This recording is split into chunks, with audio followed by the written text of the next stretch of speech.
And my friends, the Lord is with you. Thank you. We're reading from the Holy Gospel according to Matthew.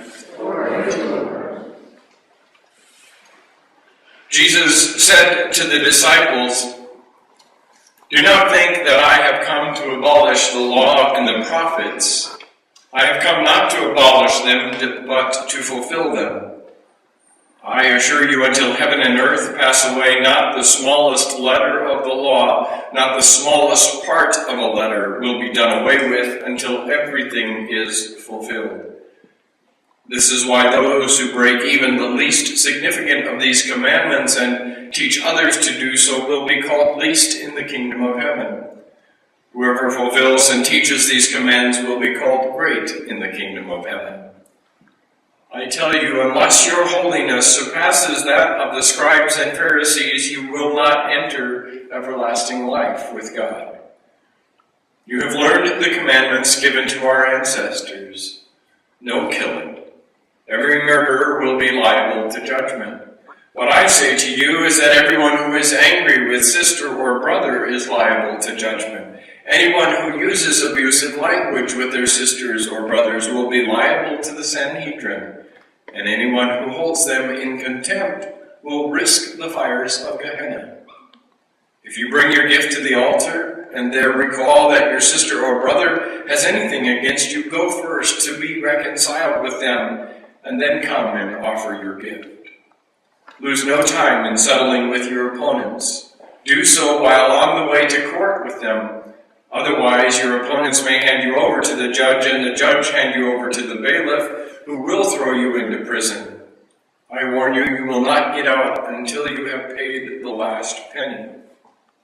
You have heard the commandment, no committing adultery. What I say to you is that anyone who looks lustfully at others has already committed adultery with them in their thoughts. If your right eye causes you to sin, pluck it out and throw it away. It is better to lose part of your body than to have all of it cast into Gehenna. And if your right hand causes you to sin, cut it off and throw it away. It is better to lose your body than have it all cast into Gehenna. You have heard the commandment imposed on your ancestors. You must not break your oath, and you must fulfill all oaths to God.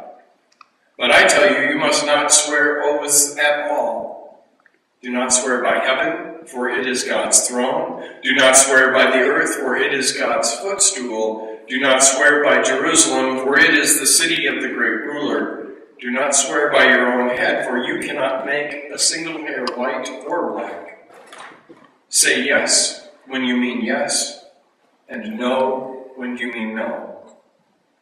Anything beyond that is from the evil one. My friends, the gospel of the Lord. Praise to you, Lord Jesus Christ. So, that causes, this is like one of the worst texts to try to preach for a preacher. It really is. Because it's so extremely complicated, and the only way to ever preach it, you'd have to tear it apart piece by piece. And we don't have time to do exegesis. So, what I'm going to just do for you is just kind of give you a glimpse. You have to understand where this gospel pericope comes from. This is chapter 5, verses 17 and following. It goes to like 17 to 44, I think, okay? Now, I have to understand that this is immediately falls on the heels of the Beatitudes, okay? Which in Matthew's gospel is the Sermon on the Mount. Okay, the Sermon on the Mount was Jesus' really like big speech, if you will.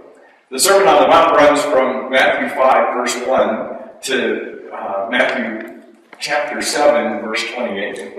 He talked for a while. It's a long spot, and we've got this little spot in here. This just comes right after the Beatitudes and falls just in that part of Matthew's gospel. Okay? That kind of gives you an idea of where it's coming in the gospel. Matthew is a masterpiece. If you ever studied the gospel itself, it's a masterpiece of literary art. It has five big dialogues, if you will, 5 discourses. The Sermon on the Mount is the first of the 5. So what you get is a little smattering and a big discourse, and a little smattering that sets up, and then you get a big discourse, and you get a little smattering. So he's got 5 of those in the gospel. This happens to be the first and the most kind of like prominent out of Matthew's gospel. And then you have to understand, Matthew is written about the year 75 AD. So Matthew is speaking to a community primarily, usually in the area of Antioch, Syria. So we kind of know where that's at because of all the conflict that's going on, right? Syria, Antioch, and it's also a community that, give it 75, right? 75 AD, so we're about 30 years post-resurrection. That a community of Jews and Gentiles that are coming together, and what they're experiencing is like, well, you're Jewish and you know the law and you follow the law, and I'm a Gentile and I don't really know the law, but I do know what Christ has invited me to or what the apostles have. So we're kind of like arguing about the importance of the law, because the law for a person who is Jewish is really important. It is the center of everything. So that's the context that happens. Now you also have to understand this in order to make any of this make sense. This gospel, in the ancient Mediterranean world, the culture was based on, it was based on shame and honor. That's the only way to say it. Okay? It's a system that's based on shame and honor. So every time you enter into a dialogue, you always enter into a dialogue in the public square. And if I can beat you up verbally and get you to submit, then I gain honor and you gain shame. So your class system actually lowers and I gain honor in the caste system. Okay? That's why Jesus often enters into dialogues with the Pharisees, the Sadducees, and they go back and forth. It sounds like they're bickering. All they're doing is what is their economy. They're gaining or losing shame or honor. That's how it goes back and forth. That's the gospel that we're hearing, okay? Now we're 2,000 years later, we're the American culture, and our economy is based on money and power, not shame and honor, right? So the question then becomes, how do we translate something that's written to an entirely different culture to today's world, right? How do we translate that? So I'm going to give you just one insight, one possible way to look at this gospel. If I was to summarize it, I would say it like this in a lot less chapters. I would say that Jesus is saying the law is good and is given for good reason. There's a good thing. Stop signs are a good thing. Okay? The law is good. Do not kill, do not commit adultery. Don't do these things, right? Love your neighbor as yourself. Keep holy the Sabbath. They're all good. If I was to say it in our language today, I would say the law is good, it's given for good reason, it holds us to upright behavior, but there's more to holiness than following the law. That's what I would say the summary is. There's more to holiness than following the law, and I think that's what Jesus was trying to get those who were gathered on the mount, the side of the mountain. I think he was trying to instill that in them, to say that there's something greater, there's something more, there's something behind the law that means more than the law itself. There's a spirit, if you will, it's one thing to say, I will not kill, and it's another thing to murder somebody with your words, right? There's another, and I think that's what Jesus was trying to get to. There's more than coming to Mass and saying prayers. There's a relationship with God that needs to be fostered in our daily lives. There's more than just believing that the world and society is or ought to be a place of justice. You and I must be builders of that justice. We must live into that justice so that our world can see that it's different. There's more to buying and selling things than there is, and if there's more to buying and selling things, there are such things as quality and integrity and honesty.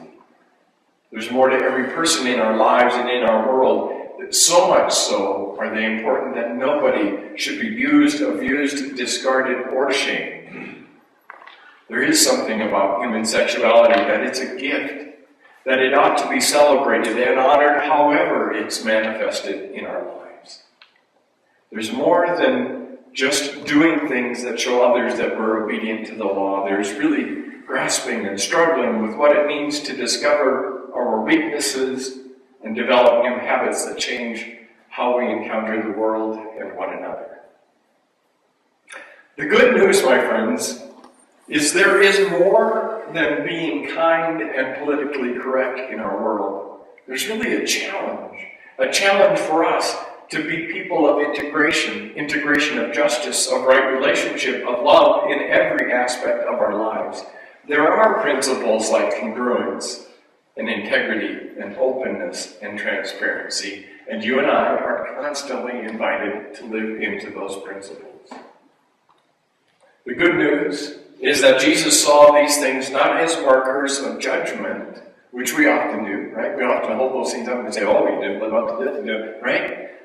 That's a natural part of what we want to do. But Jesus didn't look at those things as markers of judgment so that he could condemn.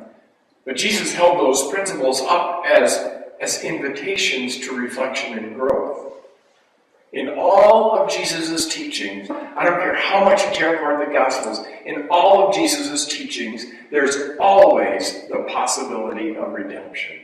There's always the possibility of redemption. If it weren't true, then the kingdom of God would only be for a very select few who probably never really lived life. AA, I think, says it quite succinctly. We say this: we claim spiritual progress rather than spiritual perfection. We claim spiritual progress rather than spiritual perfection. I heard a wonderful insight into that whole notion just last evening. A gentleman said this: I believe I'm given new opportunities every day to experience my defects of character so that I can choose to live into them differently. Wow. I believe I'm given new opportunities every day to experience my defects of character so that I can choose to live them differently. That might well be the challenge that we face this week. When we encounter life, when we walk smack dab into the walls of our own sin, maybe we can stop long enough to look at those experiences and look at them differently and respond in a different way because of this gospel. When there's a temptation to destroy somebody with our words or our looks, maybe we can stop and simply maintain silence. When we've wronged someone, maybe we can go beyond the simple "I'm sorry" and really repair the breach that has taken place. When we see injustice, we might stop long enough to confront it, or speak our truth to it, or help change the course of history. When the voiceless in our world are held in silence, maybe you and I can speak for them, and thereby give them the courage to speak their truth as well. Just think if we used this entire week to experience those things in our lives and give us the option and opportunity to respond differently. Wow, what a week it could be.